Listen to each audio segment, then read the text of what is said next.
Hey buddy, I got about 18 minutes left on my memory card. It's kind of surprising, but what are you going to do? Anyway, just thought I'd let you know I watched the latest video by Off the Rope Show, the Who Was Better debate between Jeff Schlegel and Tony Townsend, or Schleg Daddy and Tasteless Tony, if you will. And they were debating who was better between Hulk Hogan and Ric Flair. Now, they both brought up valid points. But let me highlight a few things that I do agree on with both. Now, Tasteless Tony said that Ric Flair had more of a repertoire. In other words, more offensive, more wrestling and all that, better in-ring performer. I'm not denying that. He did have more in his repertoire offensively as a wrestler.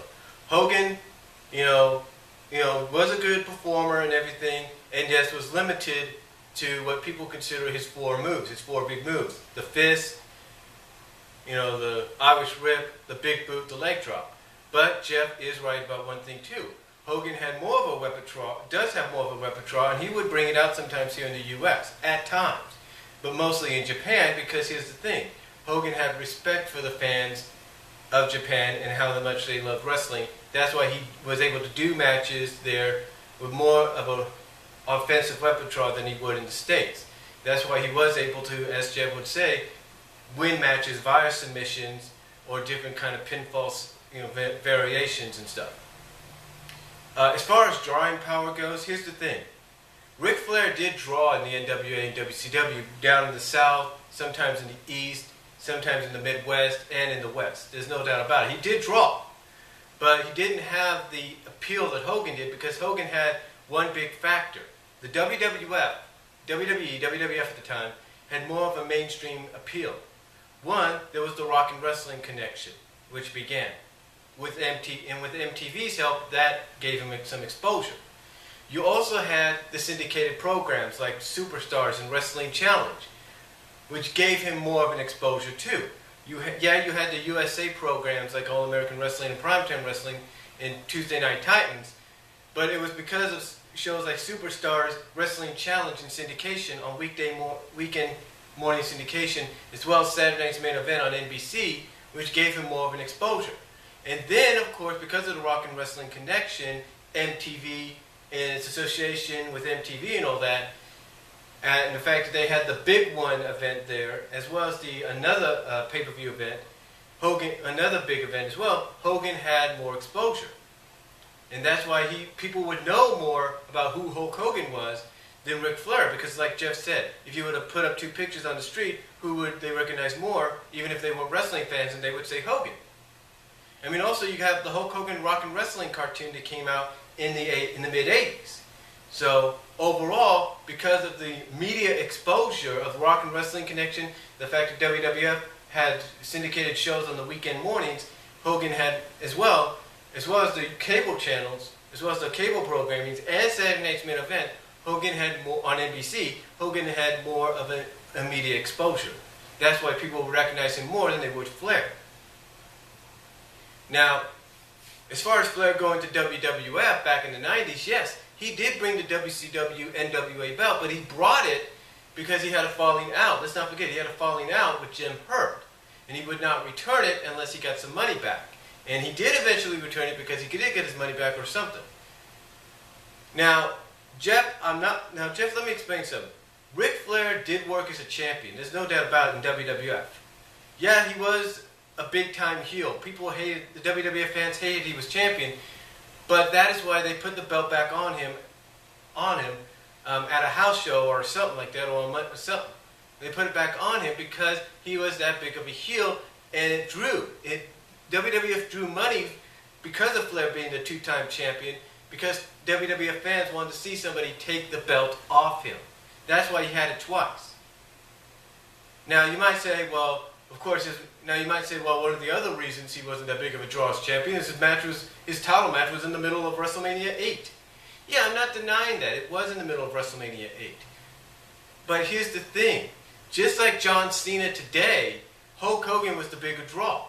It goes back to what you said. He was the bigger draw, so yeah, his match with Sid would be the last match. Now, as far as people they had to wrestle off of, yeah, Hogan had more name-established opponents like Warrior, Bossman, Savage, Rick Rude, Mr. Perfect, Andre the Giant, Sergeant Slaughter, the list goes on. Ric Flair didn't have that in the NWA WCW because of one reason. Again, it goes back to exposure. It goes back to the fact that their main programming was on cable. And you got to remember, back at the time, cable television cost a lot to even have. So barely anybody who could afford cable television didn't have access to TBS, didn't have access to Georgia Championship Wrestling, didn't have access to Worldwide or Saturday Night or Primetime, or whatever they want to call it. They didn't have that access.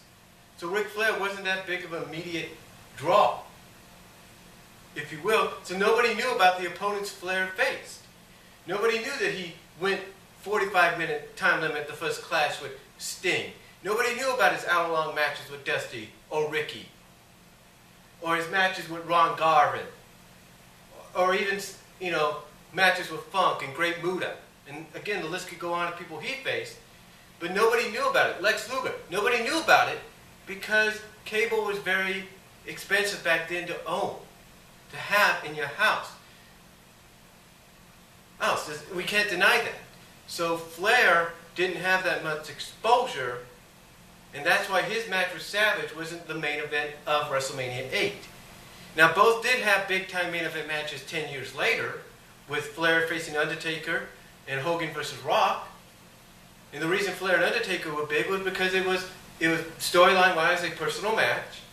It was a co-owner facing one of the superstars, as well as it was an Undertaker streak match. You also had Hogan and Rock, which was a dream match, and yes, it stole the show, but it was a dream match, and it lived up to the hype people wanted it to live up to. The point is the reason Flair didn't main event WrestleMania 8 20 years ago was due to the fact that he didn't have the exposure Hogan did. And that's why Hogan's match with Sid was last. End of story. Now, I'm not saying that Flair didn't sell out arenas like Hogan did. We all know he did. Even if it was a small community building. Because I remember when I went to go see Raven perform in person one year, Raven basically sold out. It was in Lawrence, Kansas. It was in this small community building. And the ring was like, here's the gymnasium, here's the basketball court. It was like a YMCA building, if you will. And in the middle was the ring. And it was a tag match, unusually. It was supposed to be one-on-one, but it was a tag match for the NWA title. It's like whoever won would be the champion. End of story. Now, again, though, the point I'm trying to make is Flair did sell out venues. Even if it was a community building, it was a small arena, or something like that, or an armory, he sold it out. And yes, when Hogan came in '94, which I was surprised that he did, they still had the small arenas they would go to, like the Five Seasons Center, which they went to for the rematch, which they went to for the first and only NWO pay-per-view. They still had those places they went to, and they went to areas and arenas for Nitro and Thunder normally WWE wouldn't touch. But still, with Hogan, they attempted to go to the bigger, grander arenas.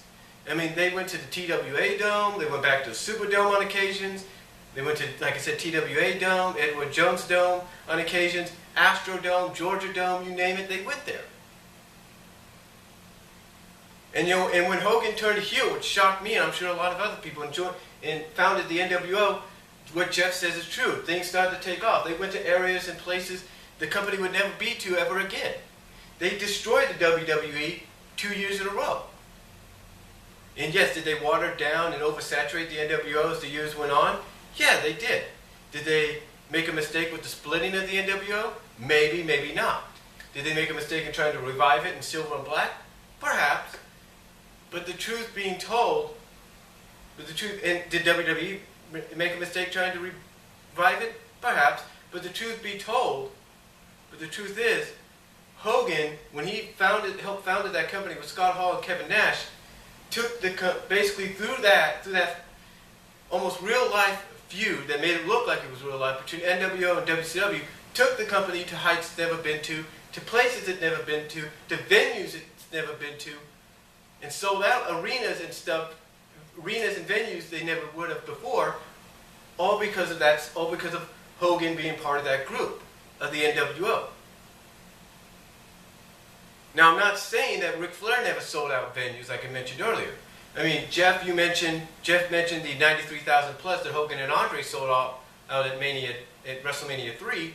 Let's not forget, Ric Flair, in a 2-day span, sold out a stadium in Japan for his main event match with Antonio Inoki. And yes, it was because it was Antonio Inoki he was facing, possibly Inoki's last match.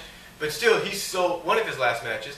But still, he sold out a big old stadium with 100-something plus thousand fans in that stadium, selling it out 2 nights in a row. So still, Ric Flair, yeah, he outdid, when it comes to like Japan attendance, he outdid Hogan.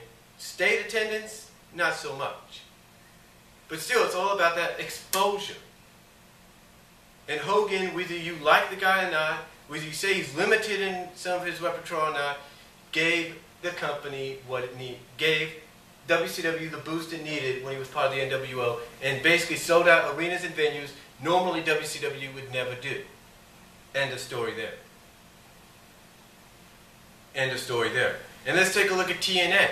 TNA right now, fans watch TNA, believe it or not. Nowadays, more fans watch them. Yeah, sometimes the rating's not so good, but fans most of the time watch it because of why? Because Hogan's there now. Hogan's helping the company out. Hogan's helping the company out. So, there's your situation there. So there's your thing there. He was helping the company out, no matter how you look at it. So, to end this video before I run out of time, Hogan, Flair, both iconic figures in wrestling, both iconic for the companies they were part of, for helping to put the companies they were part of on the map. But overall, when it comes to exposure, overall exposure, and knowing who the person is right off the bat, whether you're a fan or not, Hogan wins out media exposure-wise. But when it comes to in-ring ability, I am not going to deny Flair has the bigger repertoire. So, media exposure, overall being known and right off the bat by people, even if they're not fans, because of exposure, Hogan wins it. When it comes to in-ring ability and all that, Flair wins it. So, and one other thing, they mentioned the 4 Horsemen in the NWO. Let me correct something. Yes, the Horsemen were the original faction, with the founders of gang factions and all that in wrestling. And basically they set the standards. But did they ever go out to a field in the middle of nowhere, put hoodies on and beat down on a wrestler like the NWO did?